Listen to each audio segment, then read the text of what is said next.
Move Moritel, un monde nouveau vous appelle.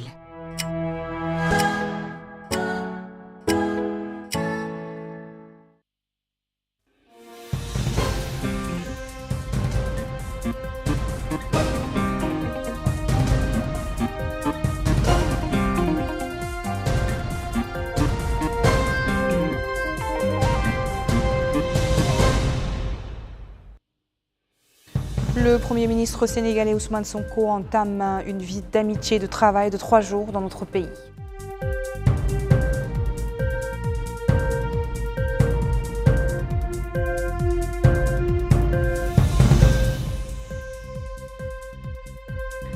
Fin des forums participatifs pour l'identification des priorités de développement dans les wilayas du Gourgol et de l'Attar.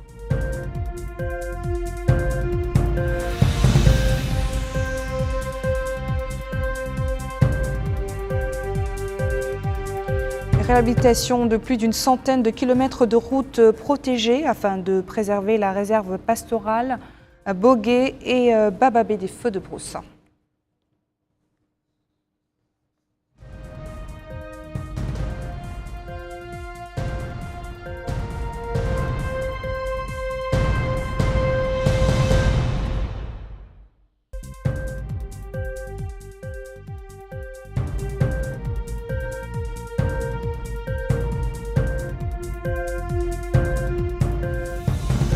Bonsoir et bienvenue dans ce journal. Je vous le disais en titre, le Premier ministre du Sénégal, Ousmane Sonko, est arrivé ce soir à Nouakchott au début d'une visite d'amitié et de travail de 3 jours en Mauritanie. Le Premier ministre Mortar Djaye a accueilli l'hôte sénégalais à l'aéroport international de Nouakchott, entouré de plusieurs membres du gouvernement, du directeur de cabinet du Premier ministre, de l'ambassadeur de Mauritanie accrédité au Sénégal, des conseillers du Premier ministre, du Wali de Nouakchott-Ouest, de la présidente du Conseil régional de Nouakchott, et également de l'ambassadeur du Sénégal en Mauritanie et les représentants de la colonie sénégalaise en Mauritanie étaient également présents. Le Premier ministre a également eu un entretien avec son homologue sénégalais dans le salon d'honneur de l'aile présidentielle de l'aéroport international de Nouakchott. Le Premier ministre sénégalais est accompagné de la ministre de l'Intégration africaine et des Affaires étrangères, Yassine Fall, le général Jean-Baptiste Tine, ministre de l'Intérieur et de la Sécurité publique, Birama Souleye Diop, ministre de l'Énergie, du Pétrole et des Mines, Yarouba Ndimé, ministre des Infrastructures, des Transports routiers et aériens, Fatou Diouf, qui est également ministre de la Pêche, des Infrastructures maritimes et portuaires.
Voilà donc des représentants de la colonie sénégalaise en Mauritanie venus rendre les hommages au Premier ministre sénégalais durant sa visite.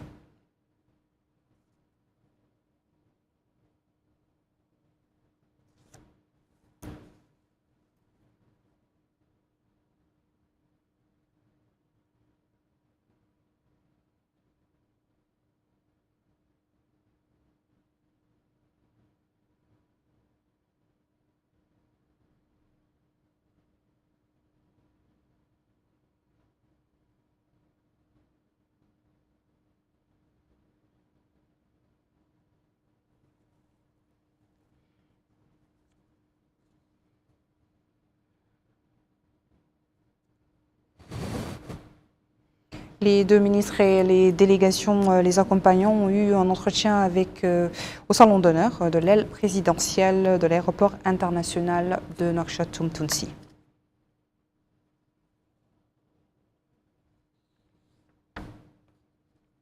La Mauritanie et le Sénégal entretiennent d'excellentes relations de bon voisinage, d'amitié fraternelle, de brassage socio-culturel et de coopération conviviale entre les deux peuples. Une bonne coopération est également présente dans le domaine hydro-agricole via la création en 1972 avec le Mali de l'Organisation pour la mise en valeur du fleuve Sénégal. Le gisement de gaz Grande Tortue Ahmeyim a été découvert dans le bloc 8 du bassin côtier de la frontière entre les deux pays. Le revenu estimé pendant la durée d'exploitation, c'est-à-dire 20 ans, est de l'ordre de 90 milliards de dollars. En ce qui concerne le secteur de la pêche, la Mauritanie a accordé récemment des centaines de licences aux pêcheurs sénégalais. Cette coopération se renforcera aussi avec la construction sur le fleuve d'un pont, une infrastructure qui devrait faciliter la circulation des biens et des personnes entre les deux pays. Les présidents et gouvernements des deux peuples œuvrent ensemble de manière constante à la consolidation des liens privilégiés qui unissent les deux pays.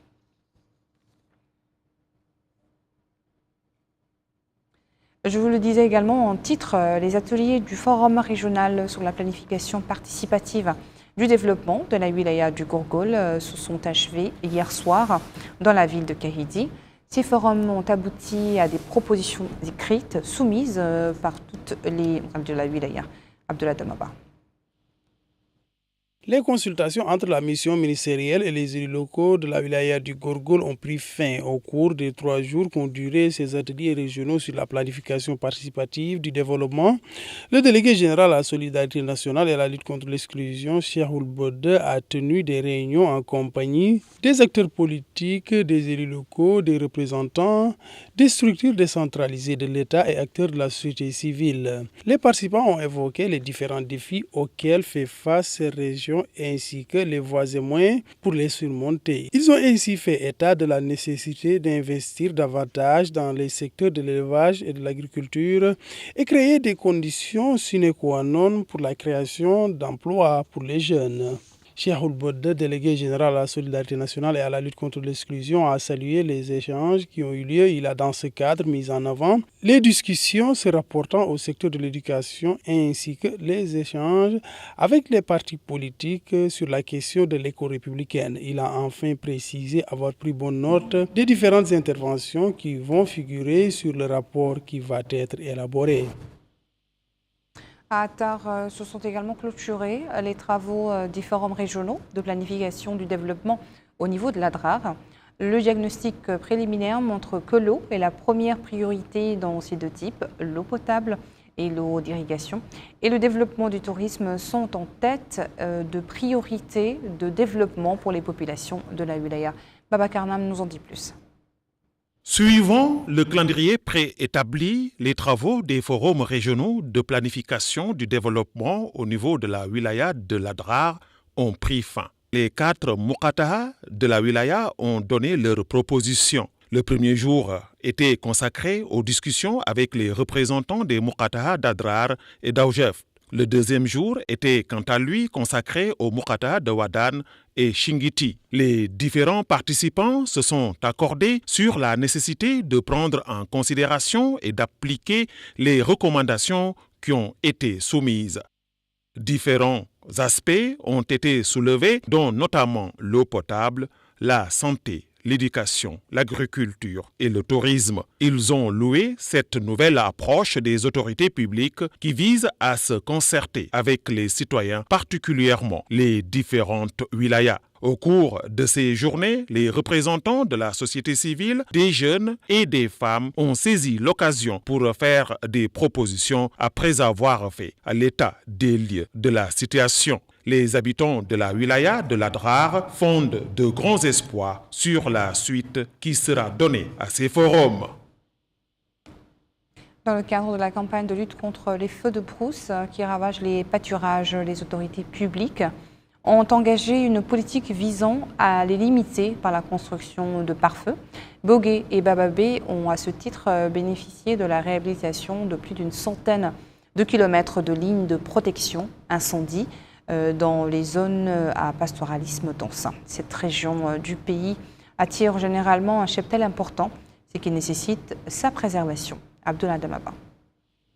Les Mukata de Bababé et de Bogué bénéficient de pâturages abondants cette année suite à une bonne pluviométrie. Dans ce cadre, des pare-feux ont été érigés pour l'année 2024-2025. Le pâturage est très important pour le cheptel au niveau de la wilaya du Brakna, région à vocation agro-silvopastorale. Les Mukata de Bababé et de Bogué ont bénéficié de plus de 100 km de pare-feux dans le cadre des efforts se rapportant à la lutte contre les feux de brousse. L'inspecteur environnemental au niveau de la Mukata de Bababé a souligné qu'on se situe dans une zone rurale. Il a indiqué qu'il existe 30 km de pare-feu au niveau de ce carrefour et 15 autres menant vers Sabouala. Il a par ailleurs souligné que ces pistes sont tracées chaque année. Pour sa part, l'inspecteur environnemental de la Mukata de Bogué a précisé qu'au niveau de cette Mukata, plus de 60 km de pare-feu ont été érigés par le département de l'environnement. Ces pistes, souligne-t-il, sont réalisées de manière mécanique, particulièrement au niveau des zones où sont signalés un nombre important de feux de brousse. L'Institut Abdellahi Ben Yassine, dépendant du ministère des Affaires islamiques et de l'enseignement originel, dispense un enseignement moderne et de nombreux élèves sortant des Mahadra pour les préparer à concourir au baccalauréat. El-Hajj Abdellahi Din pour le compte-rendu. L'Institut Abdullah Ben Yassir pour l'enseignement originel à Nouadhibou offre un programme éducatif riche et varié comprenant les sciences du Saint-Coran, la Sunna, autrement dit la tradition prophétique, la jurisprudence, la doctrine islamique et la langue arabe. Cet institut est fréquenté par les élèves de Mahadra et c'est des écoles publiques. Les élèves de cet institut suivent durant 3 années une formation préparative au baccalauréat qui leur permet d'accéder aux établissements d'enseignement supérieur. Les élèves expriment leur satisfaction pour la formation dispensée par l'institut. Ils trouvent que le staff pédagogique est compétent et présente les cours de manière méthodique et compréhensible. Quant au staff administratif et éducatif de l'Institut, parle de l'importance et de la pertinence de la formation dispensée et cite des exemples parlants de la réussite de l'Institut et de ses sortants qui occupent aujourd'hui des postes administratifs et éducatifs. L'Institut Abdullah Ben Yassir pour l'enseignement originel offre aux apprenants d'acquérir des connaissances modernes et des savoirs originaux et ouvre également la possibilité d'accéder aux universités.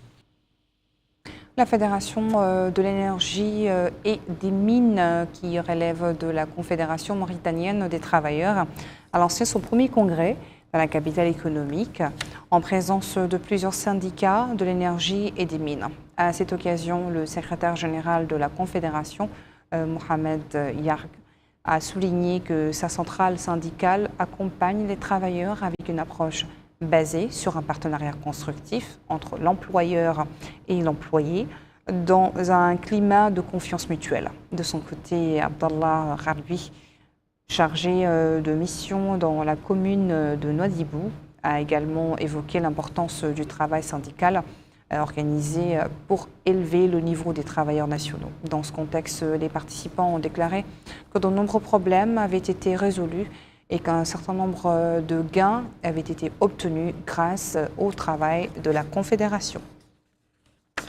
Hier soir, dans la ville de Nouadhibou, le conseiller du Wali chargé des affaires administratives et juridiques, Mohamed Hafez Toulba, a supervisé le lancement de la 3e conférence de l'Assemblée générale d'Ansar el-Faïda Tijaniya pour la culture.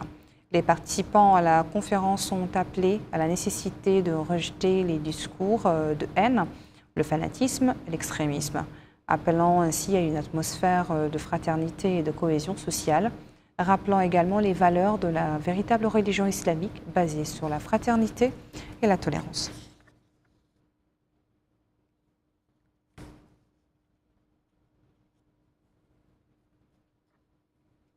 Les fermes agricoles de la ville de Rosso ont commencé à exporter leurs légumes vers les marchés locaux, coïncidant avec la saison de récolte. Les cultures maraîchères des fermes riveraines ont été retardées cette saison en raison des inondations que la région a connues au cours de l'hivernage 2024. Abdullah Damabaou.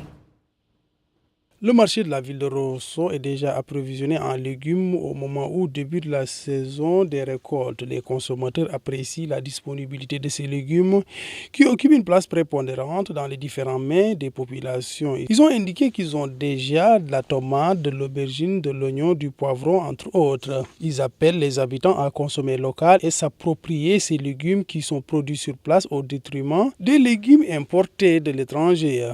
Du côté des consommateurs, les légumes ne coûtent pas cher, c'est ce que ces derniers ont exprimé. Ils ont affirmé que les coûts des légumes sont abordables. Ils soulignent que cette zone est connue pour sa vocation agro-pastorale, appelant ainsi à commercialiser les produits à des prix raisonnables. La ville de Kankossa abrite des paysages naturels et diversifiés et constitue une destination touristique pour de nombreux Mauritaniens qui souhaitent se détendre et passer du temps loin de la ville. Ces atouts touristiques ont été exploités par les habitants de la ville. Comment? Élément de réponse avec El Hajj Abdelaïdine. Kankossa est une destination touristique frontalière connue pour ses paysages naturels alliant une verdure massive et une rivière calme. Une rivière qui est devenue un passage quotidien obligé pour les populations riveraines. La ville de Kankossa dispose des auberges touristiques classiques fréquentées en toute saison par des visiteurs et des touristes. L'auberge Al-Nasr est l'une de ces auberges touristiques qui a été construite par une coopérative locale. Cette auberge est composée des tentes faites en laine, des cabanes et des cottages meublés et équipés avec des objets et des ustensiles traditionnels. Al-Hassan Mohamed Lemine, guide touristique, explique que cette auberge illustre les caractères touristiques de la ville de Kankossa et met en relief les différents aspects du patrimoine culturel local. Il affirme que l'auberge Nasr constitue également une destination privilégiée pour les touristes et les visiteurs qui viennent de temps en temps pour se reposer et passer des moments agréables. Les propriétaires des auberges touristiques locales s'efforcent de multiplier des pareilles destinations et d'en faire une façade qui reflète la diversité culturelle de cette vieille ville frontalière. Voilà, c'est sur cette note que s'achève notre journal. Merci à vous de votre attention. Le rappel des titres avant de se quitter. Le Premier ministre sénégalais entame une visite d'amitié et de travail de 3 jours dans notre pays.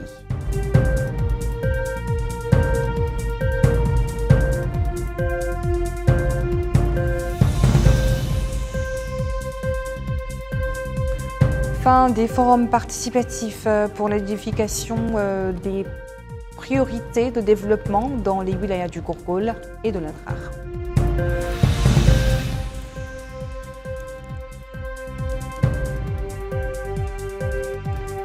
Et réhabilitation de plus d'une centaine de kilomètres de routes protégées afin de préserver la réserve pastorale à Bogué et à Bababé.